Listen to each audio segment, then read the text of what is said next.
धनु राशि वाले बंधु, आप सभी का बहुत बहुत स्वागत है, बहुत बहुत अभिनंदन है धनु राशि भिंड यूट्यूब चैनल में। तो धनु राशि वालों ध्यान से सुनिए, क्योंकि अब आपके जीवन का असली महायुद्ध शुरू होने वाला है। आने वाले 3 से 5 दिनों में घटित होंगी 5 बड़ी घटनाएं जो आपके जीवन को हिलाकर रख देंगी। जी हाँ बंधुओं, पॉजिटिव और निगेटिव दोनों ही तरीके से ये घटनाएं आपको पूरी तरह से प्रभावित करेंगी और कुछ लोगों के जीवन को तो पूरी तरह से बदल कर ही रख देगी। इनमें आपको यह जानना बेहद आवश्यक है कि जब ये घटनाएं आपके जीवन में घटित होंगी, जो कि असंभव है कि रोक पाना, ये होकर ही रहेंगी, तब आपको किस प्रकार से बर्ताव करना है, सावधानियां क्या रखनी है, ये जानना आपके लिए बेहद आवश्यक है। भविष्यवाणियां बता देना कोई बड़ी बात नहीं है, ग्रहों का आकलन करके बता दिया जा सकता है, लेकिन एक गुरु का कार्य यही समाप्त नहीं होता है। गुरु का कार्य इससे आगे है कि वह मार्गदर्शन भी करे, सलाह भी दे और कुछ जरूरी उपाय तौर तरीके भी सिखाए, ताकि जातक कठिन समय को आसानी से निकाल पाए। यही कार्य आज के इस कार्यक्रम में हम आपके लिए कर रहे हैं। जय माई की बंधु, गुरुदेव ने अपने साधना बल से महाशक्तिशाली पूर्ण रूप से जागृत रक्षा कवच का निर्माण किया है। यह रक्षा कवच आपकी कुंडली के सारे दोषों का नाश करता है, हर प्रकार के तंत्र मंत्र व पितृ दोष को समाप्त करता है, साथ ही शत्रुओं से भी मुक्ति दिलाता है और जातक को माँ बगलामुखी की छत्रछाया में बिल्कुल वैसे ही बचा कर रखता है, जैसे एक माँ अपने छोटे से बालक को अपने आंचल में छिपा कर रखती है। याद रखना बंधुओं, ये कवच कोई चीज नहीं है, ये तो माँ बगलामुखी की पवित्र ऊर्जा है जो गुरुदेव ने अपने साधना बल से आपको प्रदान की है। जो भी इस कवच को धारण करेगा उसका कोई बाल भी बाका नहीं कर पाएगा, वो हर सुख को प्राप्त करेगा। मित्रों, इतना दिव्य कार्य केवल गुरुदेव के समान पवित्र हृदय वाला साधक ही कर सकता है, इसलिए गुरुदेव का ये कार्य बेहद सराहनीय है। अब आपका कार्य है कि वीडियो में दिए गए नंबरों पर फोन करिए और अभी अपना रक्षा कवच अपने घर मंगवा लीजिए और माँ बगलामुखी की शरण में आ जाइए। ये एक सुनहरा अवसर है जो जीवन में केवल एक बार प्राप्त होता है, इसलिए इसे गंवाना नहीं है। जल्दी से फोन करिए क्योंकि कवच बेहद सीमित संख्या में ही है। धन्यवाद। जय माई की। इस कार्यक्रम के माध्यम से हम आपको जो ज्ञान देने जा रहे हैं वह आने वाले 5 से 7 दिनों का पूरा रोड मैप होगा।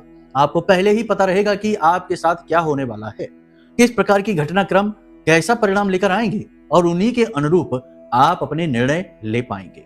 और यह एक बहुत बड़ी ताकत है कि आप पहले से ही समझकर इस सिचुएशन को और निर्णय लेते हैं, और ऐसे निर्णय के गलत होने के चांस बहुत ही कम होते हैं। और जब इंसान लगातार ऐसे निर्णय लेता है जो उसे लगातार आगे बढ़ाते हैं, यानी कि सही और सटीक निर्णय, तो वो कर लेता है जो उसके जीवन का उद्देश्य है, यानी पूर्ण सफलता को हासिल करना, पूर्ण सुख और वैभव को हासिल करना, ईश्वर का प्रिय बनना। ऐसे ही लोगों को कहा जाता है भाग्यवान इंसान, और यही आप बनने वाले हैं। बस आपको इस कार्यक्रम को अंत तक देखना है। बंधुओं, कार्यक्रम बहुत ही मेहनत से, बहुत ही लगन के साथ हमने आपके लिए तैयार किया है। ग्रहों का सटीक आकलन है, साथ ही महामाई मां बगलामुखी की कुछ अनुभूतियां भी हैं जो आपको बताई जाएंगी इस कार्यक्रम में। आपको उन्हें जानना बेहद आवश्यक है। साथ ही कार्यक्रम के अंत में 3 ऐसे उपाय, छोटी छोटी क्रियाएं जो प्रतिदिन आप कर सकते हैं, बहुत ही सरल हैं, लेकिन आपको इनके बारे में पता नहीं है। जब आपको पता चलेगा आप करना शुरू करेंगे, और जब आप करना शुरू करेंगे इन क्रियाओं को, तो इनके परिणाम इतने ताकतवर हैं, इतने बड़े हैं कि आप इन्हें प्रतिदिन महसूस करेंगे। और किस प्रकार से महसूस करेंगे? अट्रैक्शन, आपका आकर्षण बढ़ेगा, आपका गुरुत्व बढ़ेगा, आप चीजों को आकर्षित करेंगे, लेकिन केवल शुभ चीजों को। लोग आपकी बातों को इग्नोर नहीं कर पाएंगे, सफलता आपकी ओर आकर्षित होगी, रुपए पैसे धन दौलत आकर्षित होंगे, विवाद जो भी चल रहे हैं वो समाप्त होने शुरू हो जाएंगे, उनमें गति आ जाएगी, और जो भी आप करना चाह रहे हैं उसका मार्ग प्रशस्त होगा। और यही तो हर एक व्यक्ति अपने जीवन में चाहता है, और यही आपको प्राप्त होगा।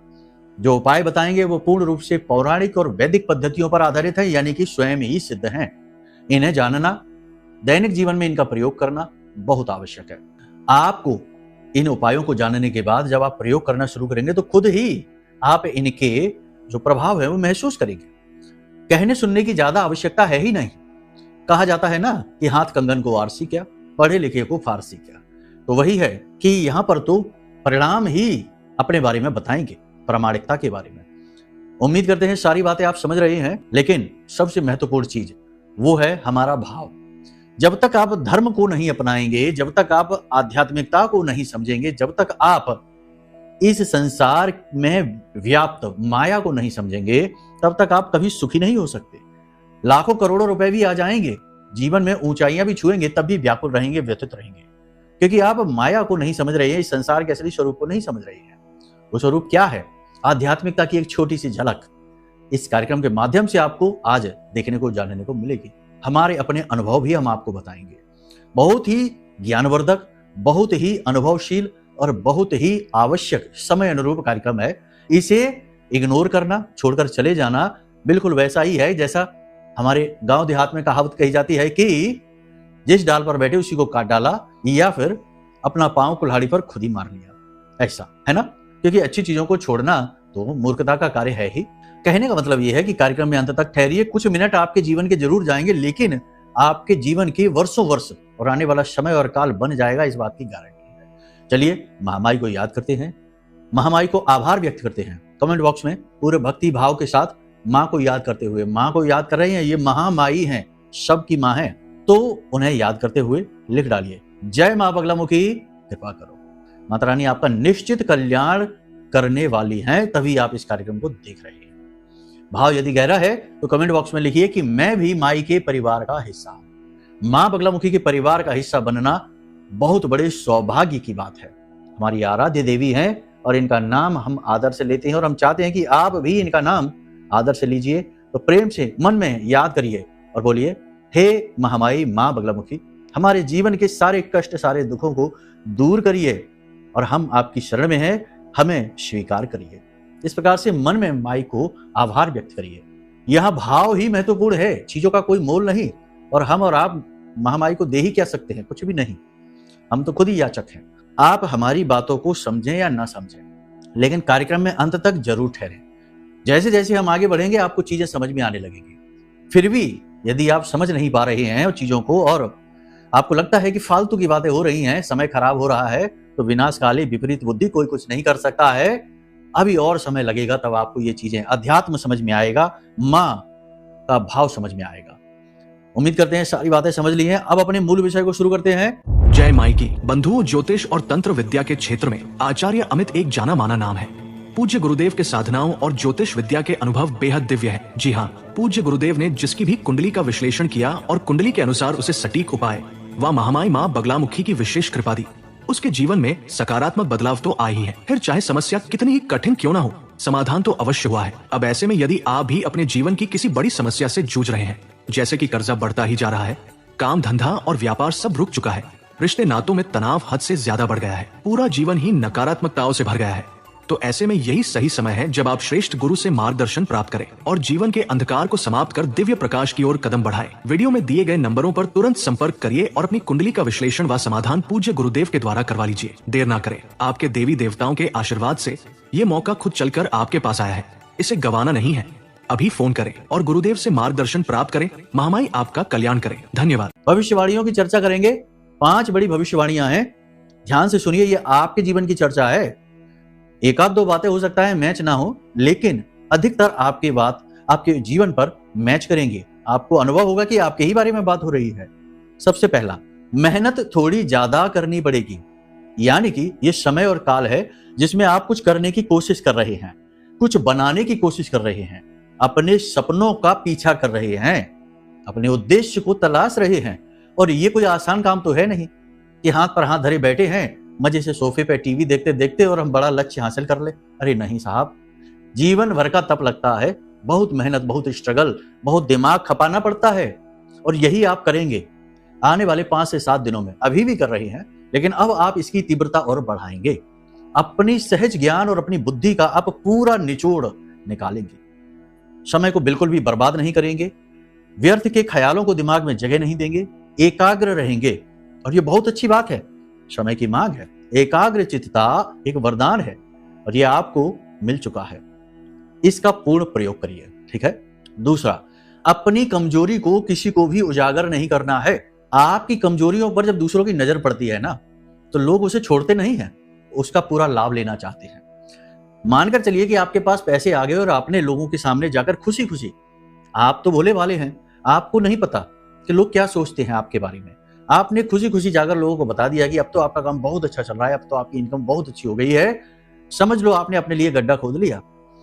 आधे लोग तो ऐसे हैं जो तुरंत नाराज हो जाएंगे मन में, बाहर तो चेहरे मुस्कुराएंगे लेकिन दिल रोएगा उनका। और जो निगेटिविटी आपकी ओर भेजेंगे, ऐसी नजर लगेगी कि कुछ ही दिन में काम बंद हो जाएगा।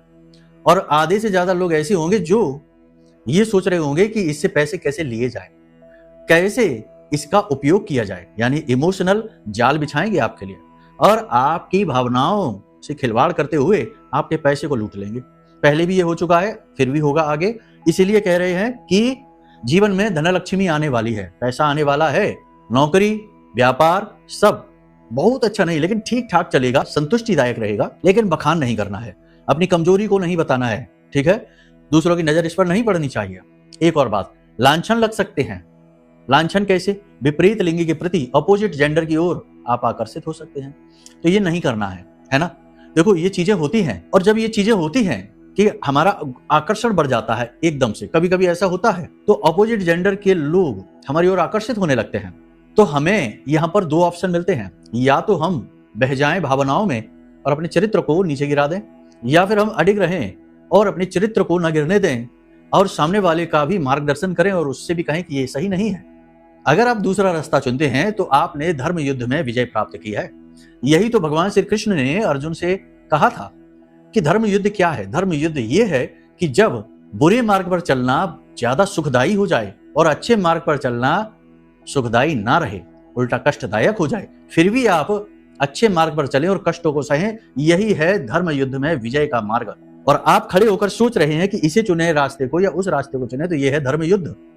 तो धर्म युद्ध होगा आपके सामने। इस धर्म युद्ध में आपको विजय हासिल करनी है, अपने चरित्र को गिरने नहीं देना है, क्योंकि यदि आप भावनाओं में बहते हैं तो आपके ऊपर लांछन निश्चित है, कोई बचा नहीं सकता है। फिर पछताए होत का जब चिड़िया चुग गई खेत।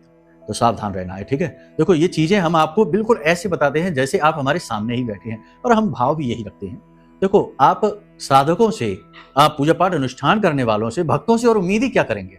यही उम्मीद करेंगे कि केवल और केवल सच्ची बातें करेंगे और अच्छी बातें करेंगे, है ना। तो बस इन्हें इसी तरीके से लीजिए, कुतर्क को जगह ना दीजिए, क्योंकि कलयुग कुतर्क प्रधान है। यहाँ भगवान के अस्तित्व पर ही लोग बातें कर रहे हैं, यहाँ राम भगवान को ही झूठा बताने में लगे हैं, यहाँ हनुमान जी को ही झूठा बताने में लगे हैं लोग। तो ये कुतर्क प्रधान समय है, तो यहाँ पर कुतर्की ना बनिए, ठीक है। इसी के साथ साथ एक चेतावनी, किसी की गारंटी जमानत नहीं लेनी है अगले 5 से 7 दिनों में। अगर आपने ले ली तो समझो कि आपने आफत मोल ले ली। आप परेशान हो जाएंगे, बहुत ज्यादा व्याकुल हो जाएंगे। कारण इसका क्या है? सामने वाला इंसान आपकी भावनाओं को नहीं समझेगा और आपका दुरुपयोग कर लेगा। तो बस किसी की गारंटी नहीं, किसी की जमानत नहीं, अपने काम से काम रखिए, सबसे अच्छा यही मार्ग रहेगा आपके लिए। एक और अच्छी बात है, आप अपने ऊपर गजब का नियंत्रण दिखाएंगे, सहज बुद्धि का सर्वोत्तम प्रयोग करेंगे और आप अपने दायित्व, अपनी जिम्मेदारियों को पूरी निष्ठा के साथ निर्वहन करेंगे। और यह बहुत ही अच्छी बात है, आपके ऊपर जो जिम्मेदारियां हैं, जो दायित्व हैं, जो काम आपको करने ही हैं, वे काम आप पूरी मेहनत, पूरी लगन के साथ करेंगे और बहुत ही उत्तम श्रेष्ठ स्थान प्राप्त करेंगे मान सम्मान के क्षेत्र में। लेकिन यहां पर भी नेगेटिविटी आ जाएगी। लोग आपसे तब भी प्रसन्न नहीं रहेंगे, जिनके लिए आप कुछ करेंगे वे ही लोग आपसे नाखुश हो जाएंगे, आपके बारे में बुरा भी सोचेंगे, कहें भले ही ना, लेकिन आपको महसूस हो जाएगा कि ये आपसे प्रसन्न नहीं है। यानी कि खूब मेहनत की, सब कुछ किया, उसके बाद भी आपको वो प्रेम, वो सम्मान प्राप्त नहीं होगा। लेकिन चिंता की बात नहीं है, आप अपनी नजरों में श्रेष्ठ हैं, आपका आत्मविश्वास बढ़ेगा। दूसरों के व्यवहार को देखकर मन व्यथित, दुखी जरूर होगा, लेकिन आप अपने आप को बहुत जल्दी संभाल लेंगे और अपने आत्मविश्वास को संजोएंगे, खुद के गुरु बनेंगे, खुद का मार्गदर्शन करेंगे, खुद के वैद्य बनेंगे। और ये बहुत जरूरी है, आपका ये दिव्य गुण है। देखिए दूसरे जब व्यथित, दुखी, परेशान होते हैं तो वो दूसरों को ढूंढते हैं कि किसी से सलाह लें, मशवरा लें, कोई बताए, कुछ हिम्मत बंधाए। लेकिन आप एक ऐसे इंसान हैं जो कोई मिल जाए तो अच्छी बात है, नहीं मिलता तो आप खुद ही कोने में बैठकर आंसू बहा लेते हैं, रो लेते हैं और उसके बाद फिर खुद को ही हिम्मत बंधाते हैं। अंदर से आवाज आती है और खुद के ही आंसू पोंछ लेते हैं और फिर बाहर मुस्कुराते हुए आते हैं। ऐसा क्यों है? क्योंकि आप पवित्र हृदय के इंसान हैं। कष्ट भले ही आपके जीवन में हो, कष्टों को ना देखो। ये समय, ये जीवन है, ये हमारे कर्मों को काटने का एक चक्र मात्र है, ये परमानेंट नहीं है। कुछ ही समय के लिए मिला है, फिर चले जाना है, वहां जहां से हम आए हो वही जगह परमानेंट है, दिव्य स्थान। तो इसके लिए ज्यादा व्याकुल ना होइए। भगवान को भी यहाँ आकर मृत्यु लोक में कष्ट सहने पड़े तो ये कोई बड़ी बात नहीं। यहाँ से दिल का कोई लेना देना नहीं। हृदय पवित्र है आपका और उस हृदय में भगवान का वास है। आप माने या ना माने, आपके मन में, आपके हृदय में ईश्वर का वास है और वही ईश्वर की वाणी है, वही ईश्वर का आभास है जो आपके गुरु के तौर पर आपका मार्गदर्शन करता है। इसीलिए तो शास्त्रों में कहा जाता है कि गुरु को ढूंढना नहीं पड़ता, गुरु आपको ढूंढ लेता है। अब ये गुरु क्या है? गुरु जरूरी नहीं कि कोई इंसान ही हो, गुरु आपके अंदर से आ रही वो आवाज भी है, क्योंकि वो ईश्वर की आवाज है, या वो परिस्थितियां भी हैं जो आपको ढाल रही हैं, आपको बदल रही हैं, आपके अंदर नए विचार और गहराई तक बिठा रही हैं, मैच्योरिटी आपके अंदर आ रही है। ये ही तो गुरु हैं। तो आप इन चीजों को इतना हल्के में न लेना। दुखों का रोना, वैसे तो आप नहीं रोते हैं हर जगह, लेकिन फिर भी मन ही मन तो आपके मन में ये ग्लानि है कि आखिर क्यों आप ही व्यतीत परेशान रहते हैं, दूसरे आपसे आगे निकलते चले जा रहे, आप ही क्यों वहां खड़े हैं। तो ये चीजें हैं ना, इनको इस तरह आप ना लीजिए, इसे ईश्वर की मर्जी विधान समझिए। आने वाला समय आपके लिए बहुत ही अच्छा है, लेकिन उसके लिए आपको आध्यात्मिकता को अपनाना पड़ेगा, धर्म को अपनाना पड़ेगा, शरणागत होना पड़ेगा, मैच्योर होना पड़ेगा। ठीक है, तो ये चीजों को आप समझ रहे हैं। अब अपने जीवन को सुनियोजित करेंगे, व्यवस्थित करेंगे, अपना मार्गदर्शन स्वयं करेंगे, किसी से सलाह मशवरा भी करेंगे, लेकिन सलाह मशवरा में भी आप अपनी बुद्धि, अपने विवेक को जागृत रखेंगे। तो जो सलाह दी जा रही है वे आपके काम की भी हैं कि नहीं, क्योंकि ऐसी सलाह पहले भी आपको बहुत मिली है और आपने धोखे भी खाए हैं इन सलाह के चक्कर में। तो सतर्क रहेंगे, ये बहुत अच्छी बात है, जरूरी भी है। अपने बौद्धिक बल का आप पूर्ण प्रदर्शन करेंगे। अब ऐसे में जरूरत है तो सावधानी की। देखो, जब सब कुछ सही चल रहा होता है तब भी आपको सावधान रहना पड़ता है। तो आपको सावधान रहने की, तो आपके जो सहकर्मी हैं, आपके जो अधीनस्थ हैं, आपके जो सहयोगी हैं, कार्यस्थल की बात कर रहे हैं, आपके जो मित्र यार हैं, या आपके आसपास के सर्किल के लोग हैं और आपके परिवार के लोग हैं। हाँ, ये बात हम कह रहे हैं, आपको हो सकता है कुछ लोगों को अच्छी ना लगे, अरे परिवार में क्या, परिवार में भी ये कलयुग है साहब, ऐसा होता है। यहाँ भाई को भाई से इतनी जलन हो जाती है, तंत्र मंत्र कराने से भी पीछे नहीं हटते। सावधानी, अलर्ट रहना बहुत जरूरी है ना। अपना सुरक्षा कवच बनाना बहुत जरूरी है। सुरक्षा कवच क्या है? देखो, जब कोई वायरस फैलता है बीमारी का, तो लोग बीमार होने लगते हैं, लेकिन कुछ लोग बीमार नहीं होते, उनकी इम्यूनिटी स्ट्रांग होती है, रोग प्रतिरोधक क्षमता। इसी प्रकार से नेगेटिविटी चारों तरफ फैली है, ये कलयुग है, नकारात्मक युग है। हर तरफ लोग एक दूसरे को, सामने अच्छा है, पीठ के पीछे बुरा कर रहे हैं। तो इतनी नेगेटिविटी से भला कोई अच्छा सच्चा इंसान कैसे बचे? तो उसके लिए उसका सुरक्षा कवच, अगर सुरक्षा कवच मजबूत है तो नेगेटिविटी आएगी तो जरूर, लेकिन उसे प्रभावित नहीं कर पाएगी। अब ये सुरक्षा कवच गहरी साधनाओं सिद्धियों से आप स्वयं भी बना सकते हैं, कोई बड़ी बात नहीं है। लेकिन यदि आप नहीं बना पा रहे हैं तो कोई बात नहीं है, हमने आपके लिए बनाया है। जी हाँ, एक साधक, एक गुरु का ये भी कर्तव्य है कि वह लोक हित में कार्य करे, लोगों को ऐसी चीजें दे जिनका वो जीवन भर, जीवन पर्यंत प्रयोग करे। जैसे पुराने जमाने में गुरु अपने शिष्यों से प्रसन्न होने के बाद उन्हें तरह तरह के हथियार, अस्त्र दिया करते थे। तो वो अस्त्र विनाश के लिए नहीं थे, वो अस्त्र थे उनकी सुरक्षा के लिए, ताकि वो सुरक्षित रह सके दुष्ट शक्तियों से। ऐसे ही आज के इस कलयुग में, जहां कोई अपना नहीं है, ऐसे युग में आपकी सुरक्षा बहुत जरूरी है। तो यही सोचकर, अब देखो, लाखों लोग को जरूरत है सुरक्षा की, सब तक हम नहीं पहुंच सकते, सब हम तक नहीं पहुंच सकते। माध्यम तो वो छोटा सा है, फोन नंबर, तो कवच पहुंच सकता है। तो हमने ये कवच आपके लिए बनाया है। इस कवच को आपको अपने घर मंगवा लेना है। थोड़ी सी दक्षिणा तो देनी ही होगी, क्योंकि चीजें जो इसमें प्रयोग हुई हैं उनके मूल्य है, लागत है, सहायकों ने मेहनत की है, लेकिन मंत्र और जागरण शक्ति हमारी है। मां बगलामुखी का श्रेष्ठ कवच है, इसे आप मंगवा लीजिए। इसका लाभ, इसका प्रयोग आपको तुरंत अपने साक्षात प्रमाण देगा। ठीक है, तो आप ये मंगवा सकते हैं, बहुत ही अच्छा है ये आपके लिए।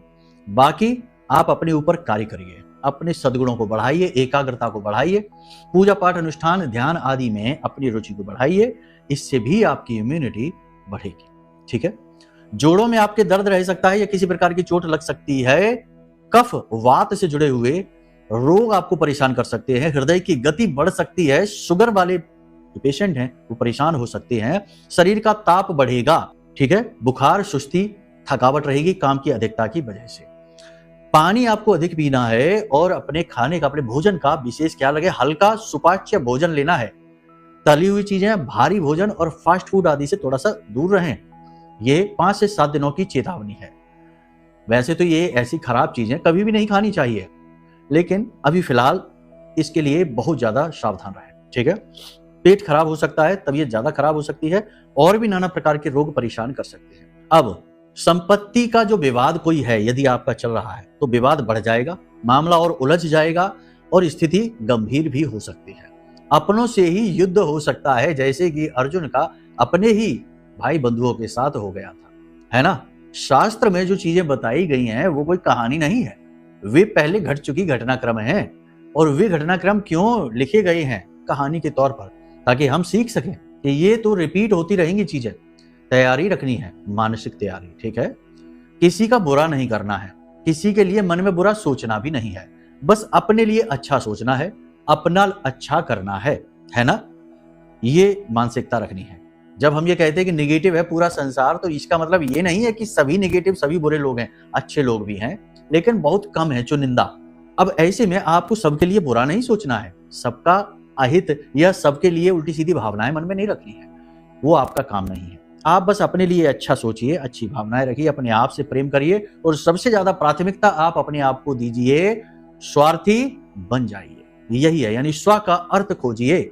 जब जन्म अकेले लिया और जाना भी अकेले ही है, तो ये जो जीवन की यात्रा में जो लोग जुड़े हैं ना, ये सिर्फ आपके सहयोगी मात्र हैं, ये आपके सच्चे परिकर नहीं हैं। सच्चा परिकर तो ऊपर जहां से आप आए हैं और जहां आप और हम जाएंगे वहां हमारा इंतजार कर रहे हैं, है ना। ये सहयोगी मात्र हैं, तो ज्यादा मोह नहीं, ज्यादा इनसे चिपकना नहीं मन से, है ना। ये चीजें समझाने वाली हैं, समझने वाली हैं, इनको आपने समझ लिया।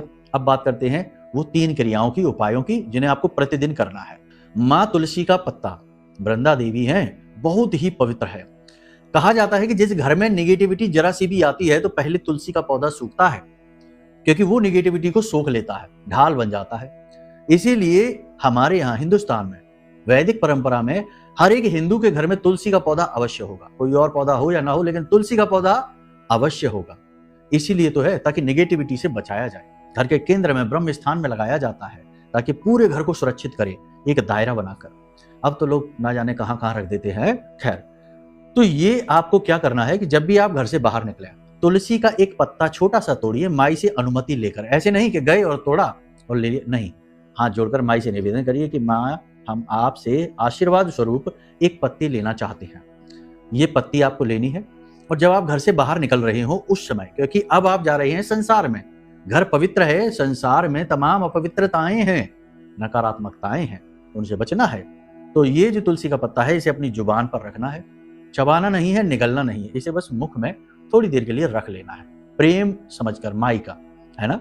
तो आपने ये क्रिया कर ली। दूसरी क्रिया आपको ये करनी है कि एक पंच इत्र तिलक बनाइए, बहुत आवश्यक है। इत्र का सीधा संबंध माता लक्ष्मी से है, दैवीय शक्तियों से है। हम जब भी पूजा करते हैं तो पूजा में हम जो भगवान को सामग्री चढ़ाते हैं उसमें इत्र भी चढ़ाते हैं, इत्र भी लगाया जाता है पूजा पाठ में। ये इत्र का संबंध दैवी शक्तियों से है, सीधा माता लक्ष्मी से है और शुक्र से है, जो धन का कारक है। शुक्र अच्छा नहीं तो धन है ही नहीं, करियर है ही नहीं, ऐसा है। तो ये इसका, ठीक है। तो आपको 5 प्रकार का इत्र चाहिए। सबसे पहले गुलाब, फिर बेला, फिर चंदन, फिर नाग चंपा। गुलाब, बेला, चंदन, नाग चंपा और मोगरा, ये 5 प्रकार के इत्र आपको चाहिए। ये अलग अलग शक्तियों को समर्पित है। ये 5 प्रकार का इत्र आपको मिला लेना है, एक ही शीशी में भर लेना है। इसे आपको प्रयोग नहीं करना है कि ये हमें, अरे इसमें कैसी खुशबू आ रही, कैसा क्या, ये नहीं करना है। ये एक प्रयोग है ना, दिव्य प्रयोग है। तो इसे मिलाकर और भगवान के चरणों में, माता लक्ष्मी की जो फोटो है ना, वहां पर आप इसे रख लीजिए। और जब आप घर से बाहर निकलें तो इस इत्र का तिलक लगाना है आपको अपने माथे पर, ठीक है। अब ये तिलक आप कैसे लगाएंगे? ये विजय तिलक है, तो आप इस उंगली से नहीं लगाएंगे। वैसे भी शास्त्रों में कहा जाता है कि इस उंगली से हम देवी देवताओं को तिलक लगाते हैं, स्वयं को नहीं। स्वयं को तिलक तो हम इस उंगली से लगाते हैं, यानी कि मध्यमा उंगली से स्वयं को तिलक लगाते हैं, ठीक है। किसी और को तिलक लगाते हैं तो अंगूठे से लगाते हैं, पितरों को तिलक इस तर्जनी उंगली से लगाते हैं। तो इनका भी अलग अलग विधान है, ठीक है। तो अनामिका से भगवान को, खुद को नहीं लगाना है। तो आपको इस मध्यमा उंगली से तिलक लगाना है। इत्र मिलाना है, यानी शीशी में से लेना है और इसे अपने माथे पर लगा लेना है। भगवान को याद करते हुए, ईश्वर के स्वरूप को याद करते हुए इस तिलक को लगा देना है अपने माथे पर। दिखेगा नहीं, महकेगा बस। ठीक है, 2 कार्य हो गए। तीसरा कार्य, थोड़ी सी काली मिर्च लेनी है, 4-5 दाने काली मिर्च के लेने हैं, उसे अपने घर की दहलीज पर डाल देना है। और जिस भी नासिका से श्वास बाहर आ रही है, मान लो दाहिनी नासिका से श्वास बाहर आ रही है, तो दाहिने पैर से इस मिर्ची के दानों को कुचल देना है। और अगर बाईं नासिका से श्वास बाहर आ रही है, चंद्र नाड़ी चल रही है, तो बाएं पैर से मिर्ची के बीजों को कुचल देना है और घर से बाहर निकल जाना है। फिर पीछे मुड़कर नहीं देखना है, सीधे अपने काम पर जाइए। दुकान जा रहे हैं दुकान जाइए, ड्यूटी जा रहे हैं ड्यूटी जाइए, जहां जा रहे हैं, यात्रा पर जा रहे हैं तो वहां चले जाइए। बाद में इस तुलसी की पत्ती को निगल जाना है, चबाना नहीं है। ठीक है, इसे निगल जाना है। बस इतना सा आप कार्य कर लीजिए। ये 3 काम है, पूरी तरह से आपको पॉजिटिव कर देंगे, आपके आसपास सुरक्षा घेरा बनाएंगे पॉजिटिव एनर्जी का, आपका ऑरा स्ट्रांग करेंगे और आपको स्वस्थ विचारों से भर देंगे, यानी नकारात्मक विचार ही आपके मन में नहीं आएंगे और आपका गुरुत्व बढ़ेगा। लोग आपकी ओर आकर्षित होंगे, आपसे प्रभावित होंगे, आपके काम बनने लगेंगे। इन क्रियाओं को करिए। बाकी महामाई की भक्ति, पूजा पाठ, अनुष्ठान जितना हो सके उतना करिए, बहुत आवश्यक, कुछ नहीं तो प्रतिदिन कवच पाठ, चालीसा और आरती, ये 3 चीजें तो जरूर कर लीजिए, उद्धार होगा। अब यदि मन में कोई प्रश्न उठे या कुंडली का विश्लेषण कराना है, कवच मंगवाना है, तो नंबर वीडियो में दिए गए हैं, इन नंबरों पर फोन कर लो, सारी जानकारी प्राप्त कर लो। तो चलिए बंधु, आज के इस कार्यक्रम को यहीं विराम देते हैं। हमेशा हंसते रहिए, मुस्कुराते रहिए, सकारात्मक रहिए, महामाई पर अपनी आस्था और विश्वास बनाकर रखिए, क्योंकि आपका उद्धार वहीं से होना है। प्रेम से बोलिए जय माई की। हमारे प्रिय और परम पूज्य आचार्य जी ने अपनी साधनाओं के अनुभवों पर आधारित शक्तिशाली उपाय और क्रियाओं के माध्यम से हजारों लोगों के जीवन को पूरी तरह से बदला है।